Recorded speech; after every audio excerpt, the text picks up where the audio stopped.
የማርቆስ ወንጌል ምዕራፍ 16። ሰንበትም ካለፈ በኋላ መግደላዊት ማርያም፣ የያዕቆብም እናት ማርያም፣ ሰሎሜም መጥተው ሊቀቡት ሽቱ ገዙ። ከሳምንቱም በፊት ቀን እጅግ በማለዳ ፀሐይ ከወጣ በኋላ ወደ መቃብር መጡ። እርስ በርሳቸውም ድንጋዩን ከመቃብር ደጃፍ ማን ያንከባልልናል ይባባሉ ነበር። ድንጋዩ እጅግ ትልቅ ነበርና አሻቅበውም አይተው ድንጋዩ ተከባሉ እንደነበር ተመለከቱ። ወደ መቃብሩም ገብተው ነጭ ልብስ የተጎናጸፈ ጎልማሳ በቀኝ በኩል ተቀምጦ አዩና ደነገጡ። እርሱ ግን አትደንግጡ፣ የተሰቀለውን የናዝሬቱን ኢየሱስን ትፈልጋላችሁ? ተነስቷል፣ በዚህ የለም። እነሆ እርሱን ያኖሩበት ስፍራ። ነገር ግን ሄዳችሁ ለደቀ መዛሙርቱ ለጴጥሮስም ወደ ገሊላ ይቀድማችኋል፣ እንደ ነገራችሁ በዚያ ታያዩታላችሁ ብላችሁ ንገሯቸው አላቸው።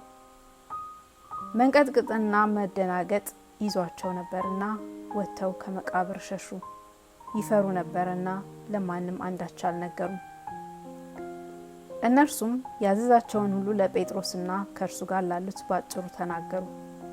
ከዚህም በኋላ ኢየሱስ ራሱ ለዘላለም ድህነት የሚሆነውን የማይለወጠውን ቅዱስ ወንጌል ከፀሐይ መውጫ እስከ መጥለቂያ ድረስ በእጃቸው ላከ።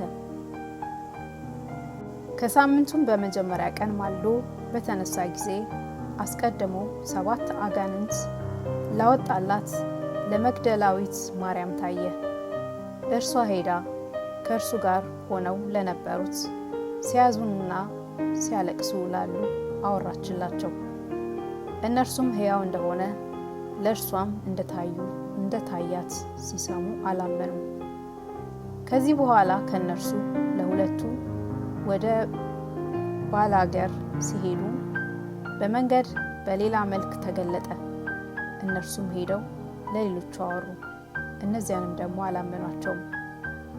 ኋላም በማዕድ ተቀምጠው ሳሉ ለ11 ተገለጠ።